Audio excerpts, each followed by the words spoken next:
This essay is built around the word vehicle. Vehicle, from Latin's vehiculum, for a means of transport. From vehere, to bear, carry, or convey. From the Proto Indo European, wegh, meaning to move or go, especially by way of a wheeled contraption, but also, again, to convey. Which word, convey, when broken down, from the Latin com, for together or with, plus via, for the way or road, quite literally means to go down the road with. The first car I ever owned for myself was a 1986 Toyota Celica, purchased as is in 2001 from a retired mechanic who, as a hobby but also side hustle, acquired broken down cars, then pieced them together again before selling them for a modest profit. That is why my car had different colored panels, taken as they were from cars that were not so lucky, mostly white, but also gray and with one prominent black fender. It is also why it only cost me $600. I named him Scar, on account of the obvious imperfections and discoloration. He was a fuel-efficient contraption, to say the least. He was also a manual, which I did not know how to drive at the time, which is why I brought my mom to pick it up, so she could back it out of the driveway and take it down the road away before handing me the keys and wishing me luck, which I most certainly needed because I had not long before moved 3 hours away and the journey back was going to be full of curves, as in learning curves. And so it was in that way, merging onto the I-5 corridor among so many other cars and trucks going in the same direction, that I learned to drive a stick. It was, as the saying goes, a baptism by fire. Which brings to mind the time it actually caught fire, but that is a story for another time. Before that, I drove our family's 1996 Geo Tracker and sometimes the 1976 Datsun B210, which was a fuel miser too, burnt umber in color, and which cost my dad $200, about $150 more than it was probably worth. We referred to it as the Umber Wonder, as in, I wonder if the car is going to start this morning, or I wonder if I will be able to make it up the hill home this time. To that end, it should be noted that my oldest sister, while trying to get home, with the pedal to the floor going up that very hill, and with a posted speed limit of 35 miles per hour, was once pulled over by the police for going too slow.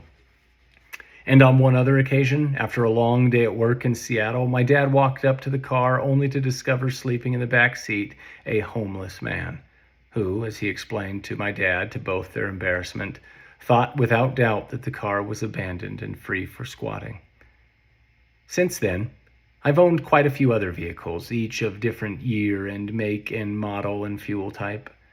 I've also been alongside my boys as they've test-driven and purchased cars or trucks of their own, most recently a 4-year-old Tacoma acquired by my second oldest son at half the retail price on account of its rebuilt title, which is to say it was in a wreck. Bad enough that it was then declared by the insurance company to be a total loss and therefore irredeemable, but then purchased by someone like my mechanic friend and made travel-worthy once again.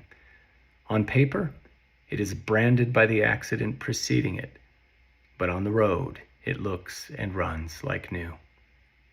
Even then, it took a while to help my son see the light, so to speak, because he wasn't sure he wanted it simply because it was not a Chevy, and because he was determined that no other truck could possibly be sturdy and reliable enough, or like a rock, he said, in testament to the power of advertising.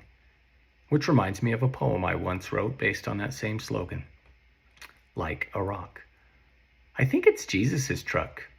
This for my youngest son as we approach the red Chevy that's been sitting in the Mormon's parking lot since late last week. If it is, I think, opening the door to look for signs of identification. Jesus sure likes his Little Debbie cream pies, Mountain Dew, and car magazines. I flip through one quickly, but the models are all cut out. Just the familiar curve of their silhouettes remaining, the way they must have appeared when he first created their spirits, long before he made men weak in the flesh, then promised not to judge when, like him, we would be tempted in all things. In the end, though, persuaded by fiscal limitations and the need to get down the road on his own sooner rather than later, my son opted for the refurbished Tacoma, which he's since discovered works great for his needs, and which truck name comes from the Salish Indian word for the snow-covered mountain that provided life-giving water to their tribe. The name is a symbol of strength and power, about which, after conveying this fact to my son, he replied, "That's pretty cool." And it is. But you know what vehicle he will never purchase nor drive, no matter how cool the backstory or how persuasive the argument or how dire the need? A Ford. Don't ask me why. And don't bother asking him why either, because he won't readily be able to explain, at least not without resorting to some acerbic assertions of one kind or another. It doesn't matter to him that their advertising campaigns and the accompanying slogan, "Built Ford Tough," paint an equally rugged picture of a truck and the men who drive it. He just got it in his head that brand loyalty for one type of truck means brand disdain for another.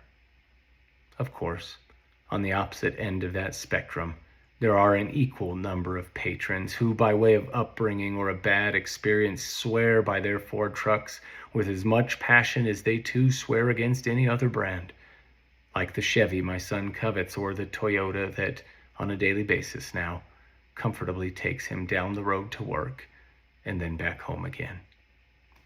With that in mind, and because you are no doubt wondering to where this long and winding metaphor is leading, let me pose a series of questions, starting with this.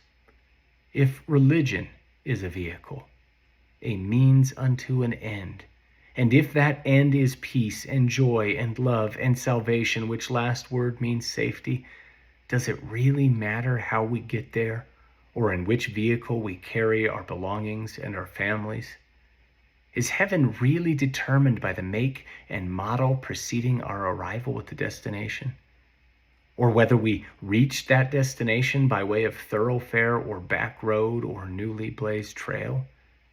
Is it possible that there is more than one way? That one highway is not higher than the other? That there is no one freeway more free?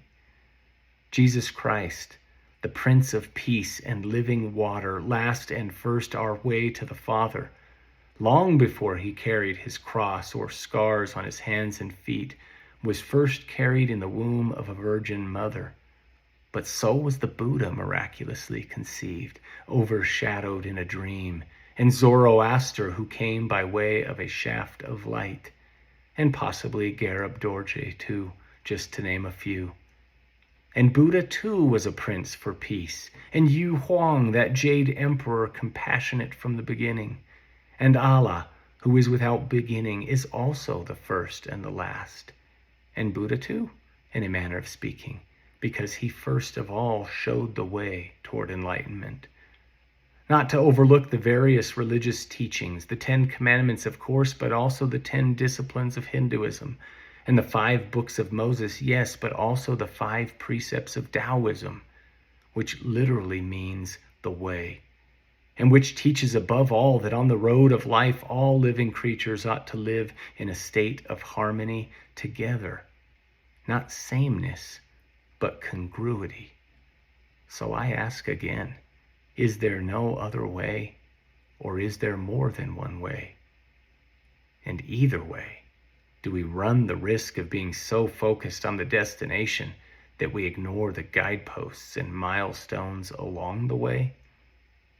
And if the roads to heaven are many, or at least if they are the equivalent to one long and winding road with multiple lanes of traffic and variable speed limits and various on-ramps and off-ramps and occasional checkpoints and way stations and detours with their orange plastic cones, and if everyone on that road is going in the same direction, in a vehicle according to their own budget or upbringing, or maybe it was gifted to them, and if those same fellow travelers are happily making their way according to their own plan and timetable, passing and being passed, stopping here or there, sometimes for a picture where two states meet, or for a bite to eat, or a bathroom break, or to refuel, or because they blew a tire at the top of the mountains, which happened to me once in my 86 Celica, but as did I, they have a spare, or help is coming soon, and he who is without car troubles cast the first lug nut.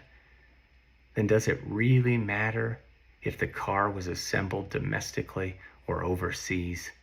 Does it matter if they are making the trip in a brand new car with a clean title, or in a vehicle made clean as if by baptism in the local dirt saver car wash? Or, comparatively, if they are making the same trip in an even older vehicle with a headlight burned out, or broken tail lights, or scratches and dents and discolored panels like scars, or a branded title?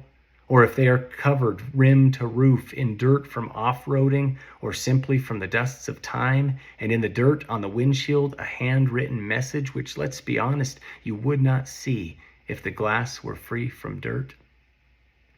Messages like, "We like it dirty," or the ever-pleading, "Wash me." Or maybe, like the one I saw just the other day next to the cleared outline of a big looping heart, "You matter." Which hopeful declaration brings to mind another poem, apply it as you will.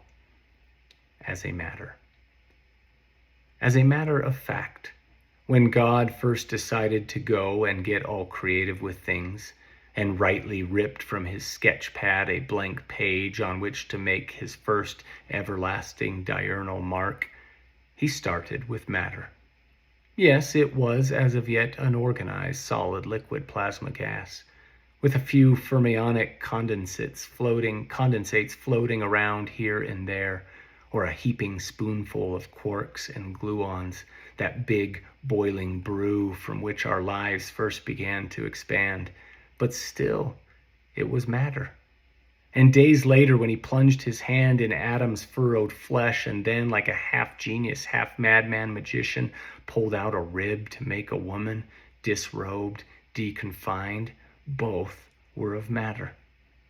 So you see, worried, doubting girl by my side, when I look into your wide, searching eyes and say, "You matter," it is on both accounts a statement of fact. And if everyone both matters and is of matter, then why look around at the car next to us on the road home and hate them because they do not drive the same kind? Can we be more kind? Equally wrong. Why love someone more than others simply because they chose or were given the same make and model as us? A Chrysler Voyager, a Hindu Accord, a Rastafari, a Bugatti Divo, any number of folk wagons, does it matter? To say nothing of the price exacted for ownership, in terms of transporting valuables only from one location to the next, is one really more valuable than the other? And why road rage, as it were? Why fight over the various princes of peace?